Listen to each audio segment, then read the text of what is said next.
नमस्कार मु doctor Manorama Mahanti IMD Bhubaneswar पूरा ओडिशा राज्य रही करुच्ची देखा गत 24 घंटा रेनफॉल रिकॉर्ड तेबे आमर नॉर्थ ओडिशार जिला गुड़िक एक्सेस रेनफॉल रिसीव आसी हाईएस्ट रेनफॉल रिकॉर्ड होती मयूरभंज जिलार बारिपदा 135 मिलीमीटर एमती आम चारोटी स्थान में मयूरभंजर अति प्रबल वर्षा रिकॉर्ड करा सहित आमर 15-16 जगह हेवी रेनफॉल किंबा प्रबल वर्षा रिकॉर्ड करा सहित आमर जब देखा आज पर्यंत वर्षा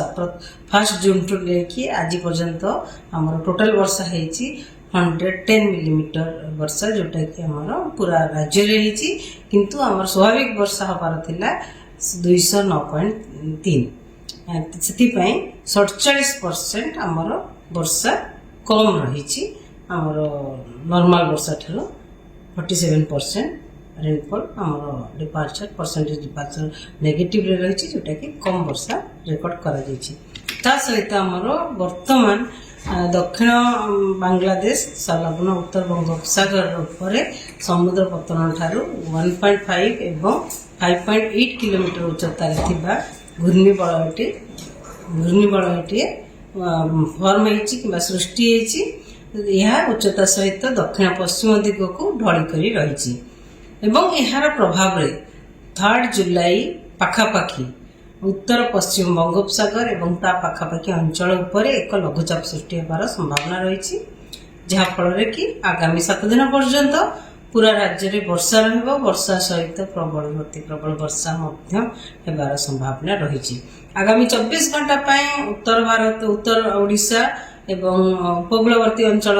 ओडिशार अंचल जिला गुड़िक अधिकांश स्थान में हल्का मध्यम वर्षा सहित दक्षिण अभ्यंतरण ओडिशार जिला गुड़िक अनेक स्थान में हल्का मध्यम वर्षा रही संभावना रही सहित प्रबल अति प्रबल वर्षा गोटे कि 2टा स्थान रही संभावना रही मयूरभंज एवं केउंझर जिले में सहित प्रबल वर्षा गोटे कि 2टा स्थान रही संभावना रही जमीक सुंदरगढ़ इवन संबलपुर देवगढ़ अनुगुल ढेंकानाल जाजपुर कटक जगतसिंहपुर केन्द्रापड़ा और भद्रक जिले में सहित दक्षिण ओडिशार रायगड़ा और कोरापुट जिले में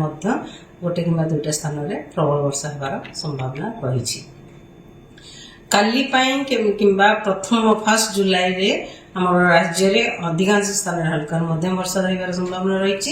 सहित प्रबल अति प्रबल वर्षा गोटे कि 2टा स्थान रही संभावना रही सुंदरगढ़ झारसुगुड़ा और संबलपुर जिले में सहित देवगढ़ केउंझर मयूरभंज बरगढ़ सोनपुर कंधमाल कलाहांडी नवरंगपुर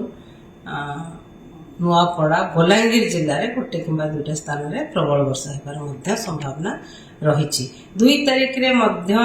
अधिकांश स्थान में हल्का मध्यम वर्षा रही संभावना रही राज्य में सहित प्रबल अति प्रबल वर्षा केउंझर जिले में गोटे कि 2टा स्थान रही संभावना रही सहित मयूरभंज देवगढ़ संबलपुर झारसुगुड़ा जिले में गोटे कि 2टा स्थान में प्रबल वर्षा होबार संभावना रही 3 तारिख में राज्य में अधिकांश स्थान में हल्का मध्यम वर्षा सहित प्रबल अति प्रबल वर्षा रही संभावना रही जमीक मयूरभंज केउंझर जिले में दाटू गोटे कि 2टा स्थान में सहित भद्रक केन्द्रापड़ा जगतसिंहपुर कटक मालकानगिरी कोरापुट रायगड़ा गजपति जिले में गोटे कि 2टा स्थान में प्रबल वर्षा रही संभावना रही 4 तारिख में अधिकांश स्थान में हल्का मध्यम वर्षा सहित प्रबल अति प्रबल वर्षा रही संभावना रही सुंदरगढ़ संबलपुर केउंझर और झारसुगुड़ा जिले में अलग जिला गुड़िक जमीक मयूरभंज अनुगुल देवगढ़ बौद्ध नयागढ़ खोर्धा पुरी कटक जाजपुर जिले में प्रबल वर्षा गोटे कि 2टा स्थान में रही संभावना रही 5 तारिख में राज्य अधिकांश स्थान में हल्का मध्यम वर्षा रही संभावना रही सहित केउंझर ढेंकानाल जाजपुर जिले में प्रबल अति प्रबल वर्षा गोटे कि 2टा स्थान रही सहित मयूरभंज केन्द्रापड़ा जगतसिंहपुर कटक खोर्धा नयागढ़ अनुगुल संबलपुर जिले में गोटे कि 2टा स्थान में प्रबल वर्षा रही संभावना रही 6 तारिख में आमर राज्य में अधिकांश स्थान में हल्का मध्यम वर्षा रही सहित प्रबल अति प्रबल वर्षा संबलपुर अनुगुल बरगढ़ जिले में रही संभावना रही। अलग जिला गुड़िक जमीक देवगढ़, झारसुगुड़ा, सुंदरगढ़, कोरापुट, मालकानगिरी, नुआपड़ा, बलांगीर, सोनपुर, बौद्ध जिले में गोटे कि दुईटा स्थान में प्रबल वर्षा होबार संभावना रही। मत्स्यजीवी मानक वार्निंग जारी करा जायछि। हमर 3 तारीख 4 तारीख 3 जुलाई 3rd एवं 4th जुलाई रे मत्स्यजीवी मानक कहा जायछि समुद्र भीतर को माछ धरिबा पई न जीवा पई बारण करा जायछि। कारण समुद्र अशांत रहिबो, वर्षा सहित पवन रहिबो, पवन बेग रहिबो 40 रु 50 km/h और झटका पवन बेग रहिबो 60 km/h। सेति पई मत्स्यजीवी माने समुद्र भीतर को 3 तारीख एवं 4 तारीख रे न जातु। धन्यवाद।